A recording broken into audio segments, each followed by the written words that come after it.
Bonjour mes délicieux co-créateurs, c'est Lilou pour une nouvelle interview ici à Montréal avant de m'envoler pour Paris, pour la France, pour de nouvelles aventures.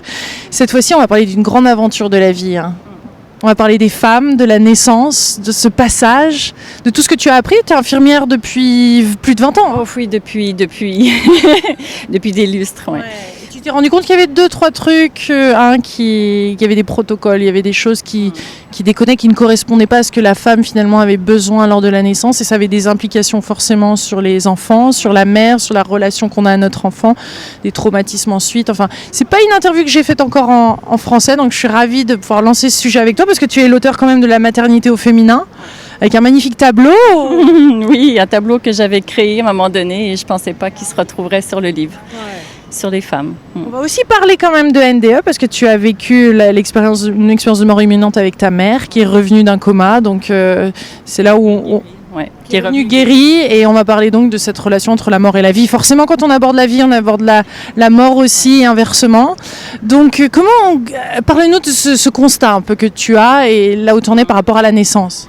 Mais en fait, c'est vraiment venu de mon propre accouchement il y a 20 ans. Donc, c'était mon deuxième enfant. J'avais eu une césarienne pour mon premier. Et j'arrivais dans les Antilles à cette époque-là, enceinte. Et je vivais à Montréal avant. Et avec cette deuxième grossesse, il y avait quelque chose en moi qui s'était vraiment réveillé, qui disait... C'est pas vrai qu'on va me faire une deuxième césarienne parce que j'ai déjà eu une césarienne, parce que c'était beaucoup ça à l'époque. Et donc à Montréal, je savais que je pouvais accoucher vaginalement. Et puis arrivé dans les Antilles, là, ça a changé complètement. Et je rencontrais les médecins et finalement, ce qu'on me disait, c'était... On répondait pas beaucoup à mes questions, puis on s'enlignait vraiment vers une césarienne. Puis oui, j'étais infirmière, mais il y a vraiment quelque chose. Moi, cette maternité-là, elle a vraiment réveillé quelque chose que je ne connaissais pas. Je ne savais pas que j'avais ça en moi, mais c'était quelque chose de très, très fort. Tu sais, c'est comme si la femme refusait une technicalité médicale qui n'était pas nécessaire. Ouais. Parce que j'allais bien, parce que mon bébé allait bien, parce que j'avais toutes les capacités. On se laisse quand même bien embarquer dans des choses qui sont là. Et si on ne suit pas cette ligne de conduite-là, on se sent mal et voilà, on perd tous nos moyens finalement de femmes. Mais ça va vite, ça va très très vite, puis c'est encore comme ça. Moi, cette histoire, elle a 20 ans. Ouais. Mais c'est vraiment ça qui a déclenché mes recherches. Parce que finalement, tu sais, le processus est important. Moi, dans toute ma maternité, une fois arrivée là-bas, je méditais, j'ai passé beaucoup de temps en connexion avec mon enfant. Et chaque fois que j'étais dans cet espace à l'intérieur de moi, ça disait « tu peux faire naître cet enfant ». Et j'avais un suivi médical qui me disait que tout était parfait. Mais dans mon suivi médical, on ne répondait pas à mes questions. Donc ça, c'était aussi très, très infantilisant, très patriarcal et on va vous dire quoi faire. Et donc, il y a vraiment cette femme qui s'est réveillée à l'intérieur de moi puis qui a dit non. Un volcan. Un volcan.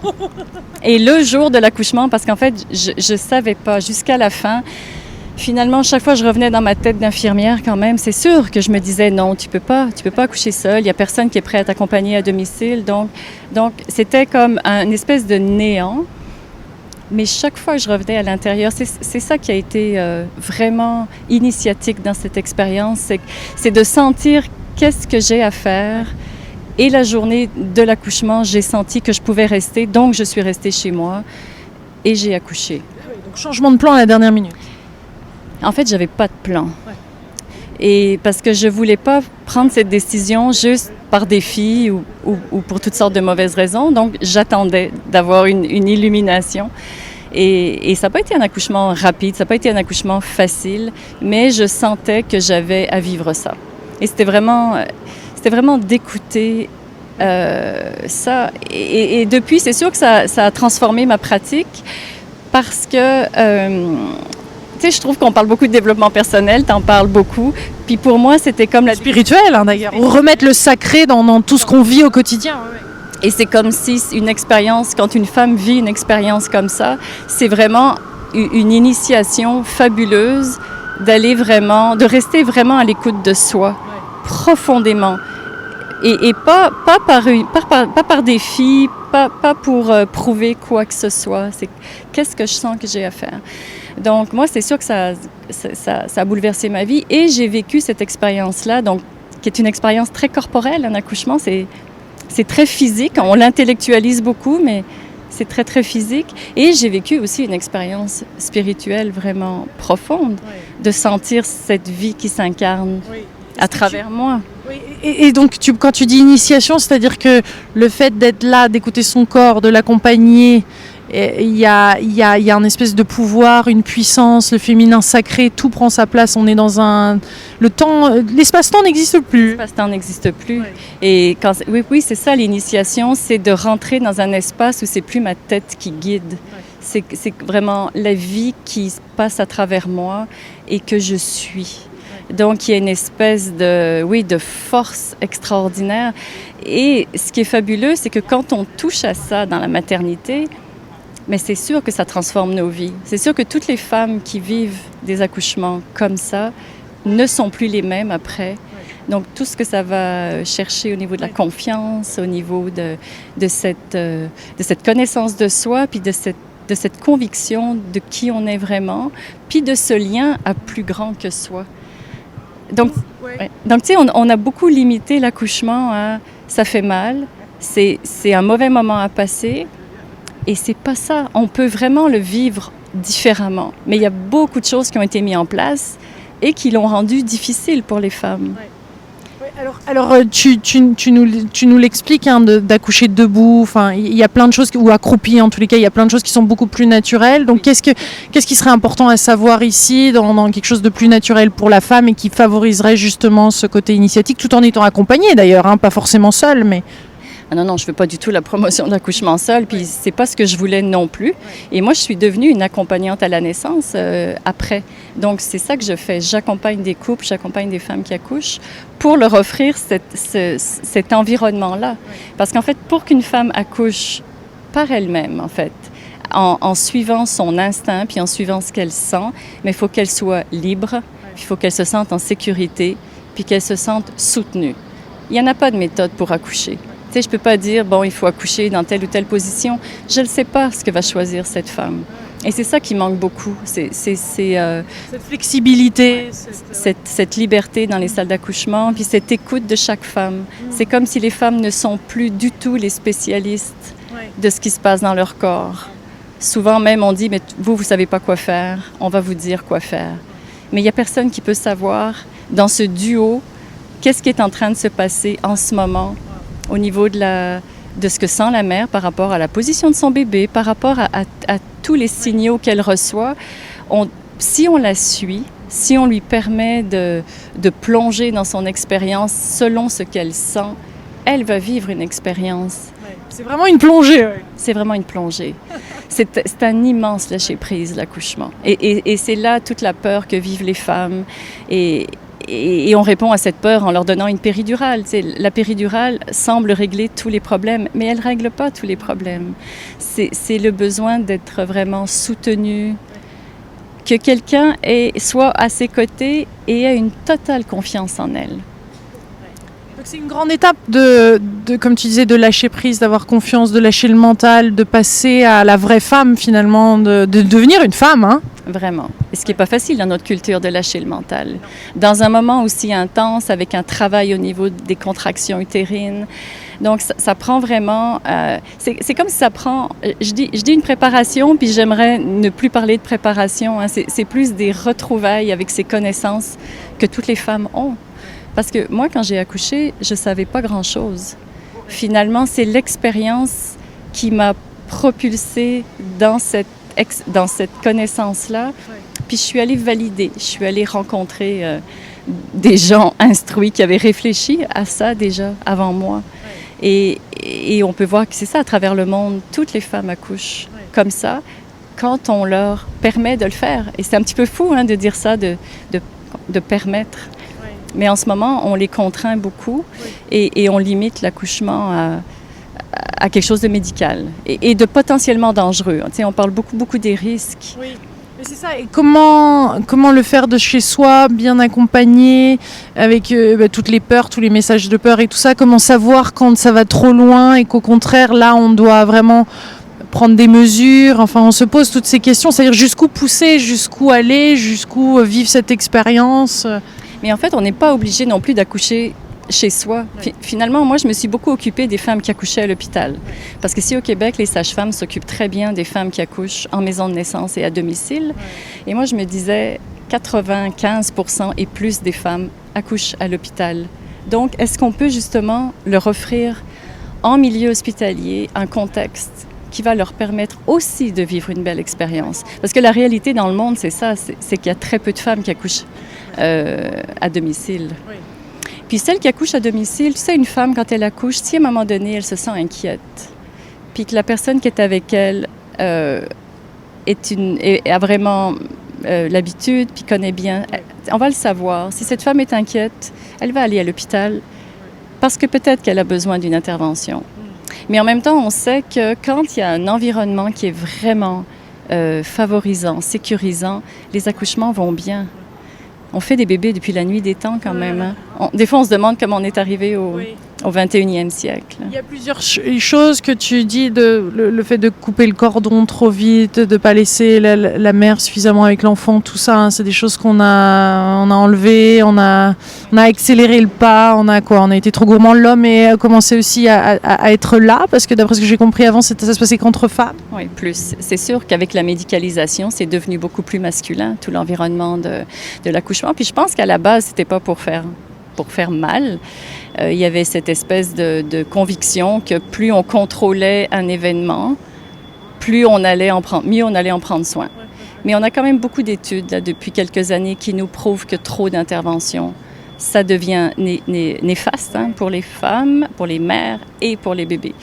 Donc, voilà. Des choses à demander à son médecin, je veux dire, il y a des choses à voir en amont, à discuter, à se renseigner, bien sûr, à lire ton livre, à écouter cette interview, mais au-delà de ça. Oui, en fait, c'est ça. Il faut vraiment aller chercher des personnes qui peuvent donner cette information-là dans la préparation. C'est beaucoup aussi les explications de qu'est-ce qui se passe dans le corps d'une femme quand elle accouche. On l'explique jamais comme ça, l'accouchement. Donc, c'est vraiment de leur expliquer comment ça bouge, comment les os bougent, comment certaines positions vont vraiment bloquer le passage alors que d'autres vont l'ouvrir. Comment une femme, instinctivement, elle a envie souvent d'aller s'accrocher quelque part, de s'étirer. Mais les femmes sont tellement dans leur tête que souvent, quand elles arrivent dans une salle d'accouchement, elles sont pas connectées à leur corps. Donc oui, la préparation est vraiment importante. Puis avec la préparation, c'est de faire des demandes, de dire voilà, nous comme couple, ce qu'on a envie de vivre. Et plus les couples vont faire des demandes, plus ça va changer. Puis ce qu'il faut savoir aussi, c'est qu'une femme, quand elle accouche dans son instinct, donc là, elle sécrète des hormones. Puis ça, là, c'est son cerveau archaïque qui s'active. Et ça, c'est fascinant de voir ça parce que quand lui s'active et qu'il sécrète les hormones de l'accouchement, le mental, il se calme. Et plus son cerveau archaïque s'active, plus elle devient instinctive et moins elle se conforme. Et là, elle fait ce qu'elle a à faire pour accoucher. Et c'est fascinant de voir que les équipes sont subjuguées par ces femmes-là et que souvent, ils les laissent faire. Moi, j'ai toujours vu, même dans des grands hôpitaux à Montréal, quand ces femmes deviennent vraiment instinctives, ça marche. On n'a rien à faire, en fait. On a à leur permettre de rentrer dans cet espace-là. Puis après ça, elles font ce qu'elles ont à faire pour faire naître leur bébé. Au-delà de tout concept et de toute technique. Il faut qu'on sorte de tout ça.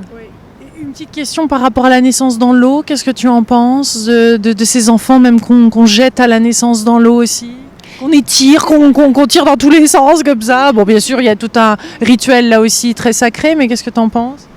Mais moi, je pense que il y a des femmes qui adorent accoucher dans l'eau. Il y en a qui rêvaient d'accoucher dans l'eau, puis finalement, elles sont sorties de l'eau au moment de l'accouchement. Encore une fois, je pense que c'est intéressant qu'elles aient accès à tout, mais qu'est-ce qu'elles vont choisir? On ne le sait pas. Tu vois, si... On peut pas se préparer. Tu dis, c'est juste à expérimenter et qu'il y ait un bassin, qu'il y ait quelque chose qui ait la possibilité au cas où c'est ce qu'elle souhaite. Moi, je pense qu'il faut réveiller les connaissances. C'est comme si une femme vraiment va se révéler à elle-même dans ce chemin-là. Oui, c'est beau. Mais après ça, faut qu'on fasse attention à des projets trop fermés. Je veux accoucher dans l'eau, mais ça se peut que cette journée-là, tu n'aies pas envie d'aller dans l'eau. Donc c'est pas grave. Donc c'est vraiment d'en faire beaucoup moins, d'en faire de moins en moins. Et moi, je pense que plus les années passent et moins j'en fais dans les salles d'accouchement. Parce que ce qui est important, c'est ma présence. C'est qu'elle sente que moi, je suis là et que j'ai une confiance totale en ses capacités. Et que même si ça bloque, ça peut débloquer dans 5 minutes, dans 10 minutes. On ne peut jamais dire que c'est fini. Mais elles ont des étapes à passer quand elles accouchent. Elles ont des étapes majeures à passer, des grands lâcher-prise. Et ça, il faut être soutenu pour le faire. Et alors, en quoi justement ce qui s'est passé avec ta mère là, sur le livre Aller-retour vers l'au-delà, ça a réveillé de nouvelles techniques, de choses, tu as énormément évolué. On t'avait vu faire ce TEDx justement à Mont-Tremblant, oui. Bravo, il y a quelques années, et tu dis il s'est passé beaucoup de choses depuis, ouais. Donc il y a eu cette expérience.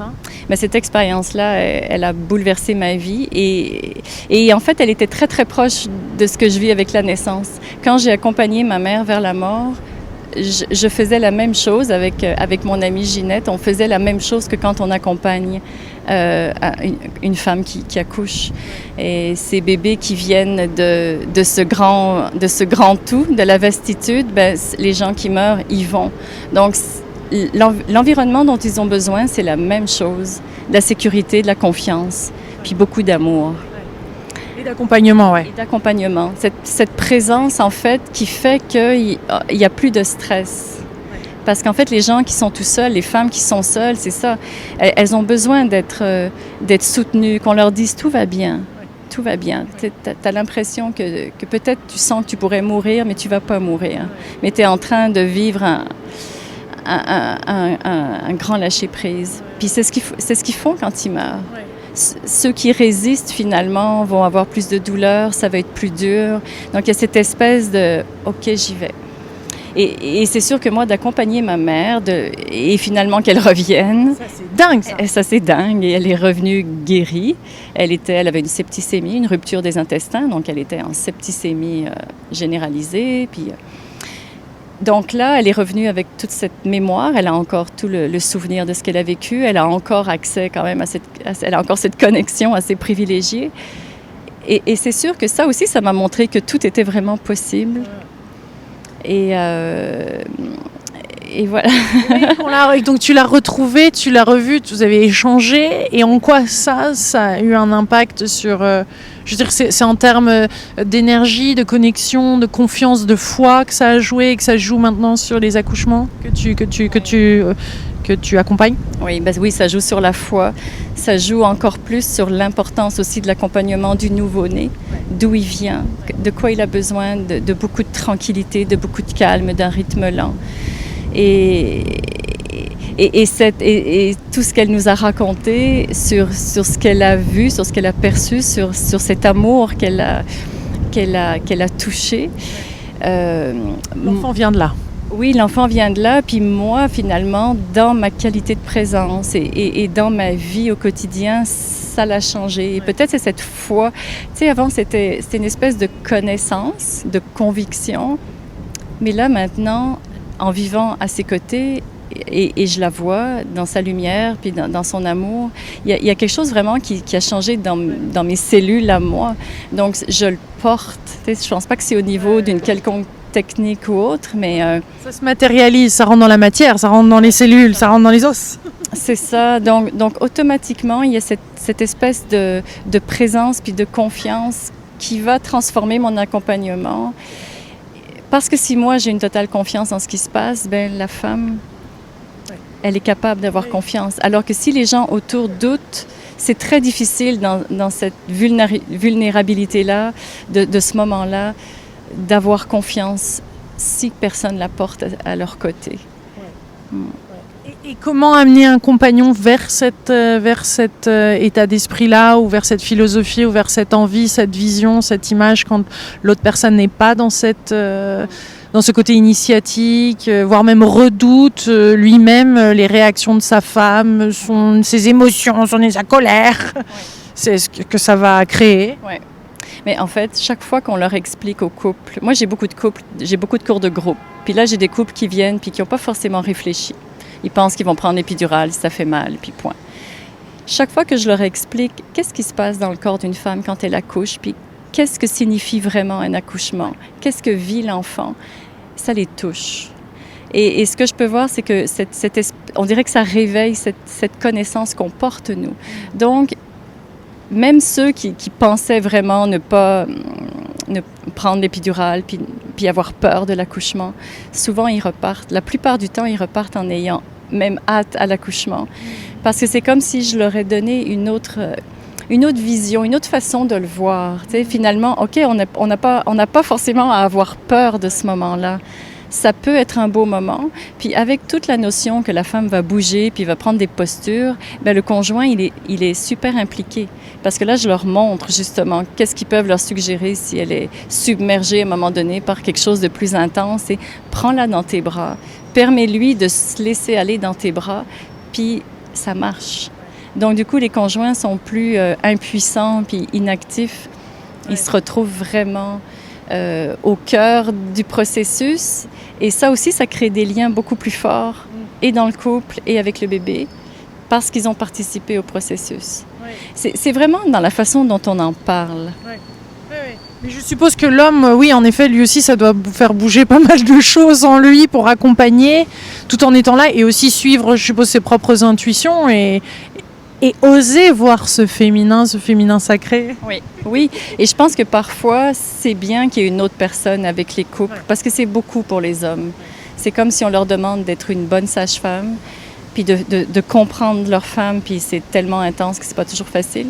Puis eux aussi, du coup, ne peuvent pas vivre leurs émotions parce qu'ils sont dans le rôle de l'aidant. Donc, il y a beaucoup trop de solitude, je trouve, dans les salles d'accouchement pour les couples. Ouais. C'est pas quelque chose qu'ils devraient vivre seuls. Ouais. L'accompagnement est important. Ouais. Et une fois que l'enfant donc sort, qu'est-ce qui serait idéal à ce moment-là, où il n'y a pas de scénario idéal? L'idéal, c'est du temps. C'est vraiment le laisser avec ses parents, se retirer, ne pas toucher au cordon tout de suite, c'est pas important. Puis tout ce sang qui retourne au bébé, c'est important qu'il ait ses cellules souches. Et les laisser faire connaissance. En fait, il n'y aurait rien à faire pendant un certain nombre d'heures. Les sages-femmes au Québec travaillent vraiment comme ça. Ah oui. Elles se retirent quand le bébé naît pour pas qu'il y ait d'interaction d'autres personnes que ses parents. Tu sais, qu'on ne le touche pas, qu'il n'entende pas d'autres voix, qu'il puisse vraiment créer ce cocon. Le croisement des regards est important, donc cette proximité non dérangée est importante. Dans les semaines, dans les mois qui suivent, il y a quelque chose que là aussi est à découvrir, ou ça se fait une fois de plus intuitivement avec les parents, la femme?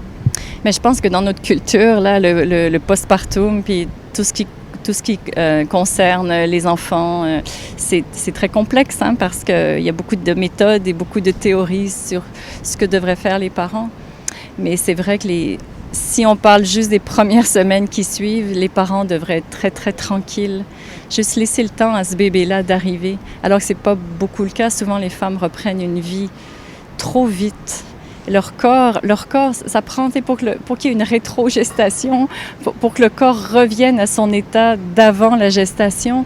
Ce n'est pas une semaine, là. C'est plutôt 40 jours et plus que les organes se replacent, qu'il élimine tout ce qu'il a accumulé. Donc, les femmes devraient se reposer. Et puis, juste ne rien faire, puis être avec le bébé. Puis lui aussi, là, il arrive, si elle allait, ben, l'allaitement se met en place. Le père, s'il est là, il peut passer du temps avec son enfant pendant que sa femme se repose. Si on démarrait plus lentement les vies de famille, on aurait moins de dépression, on aurait des corps de femmes qui se remettraient mieux. En ce moment, les femmes, souvent, elles vont trop vite. C'est beau! D'autres petites choses à dire, je suppose, j'ai hâte de lire tous ces beaux livres, hein, forcément, mais d'autres choses à dire sur cette phase de vie? Oui, ben, en tout cas, il y a un autre livre qui s'en vient avec justement des rituels pour resacraliser tous les espaces de la maternité. Ouais. Oh. Voilà. Et dans ces rituels, il y a Nous, un petit rituel comme ça. Oh, il y a des rituels. Je vais reparler de toute la préconception, sexualité sacrée, tout préparer le couple à revenir dans le sacré et dans des temps privilégiés pour se préparer justement à accueillir un enfant en toute confiance et avec du sacré. Merveilleux. Merci Claire pour cette délicieuse interview. Mes co-créateurs, si vous connaissez quelqu'un qui va donner naissance ou qui souhaite concevoir, créer un être divin sur Terre, n'hésitez pas à envoyer cette vidéo et à lire le livre La maternité au féminin. Merci Claire. Mais Isabelle, merci Lily. Isabelle, pourquoi je veux t'appeler Claire, moi, depuis le début? Je sais pas. Incroyable, je veux t'appeler Claire depuis le début. Il doit y avoir un truc. J'ai peut-être dit Claire depuis le début. Attends, c'est Isabelle. T'as pas dit Claire depuis le début. Ah, mais c'était Claire dans ma tête. Et ben voilà, c'est Claire, mais c'est Isabelle. Merci beaucoup d'être venue à Montréal. Merci, on vous embrasse très très fort. Gros bisous. Merci d'avoir écouté cette interview, de la diffuser. Au revoir.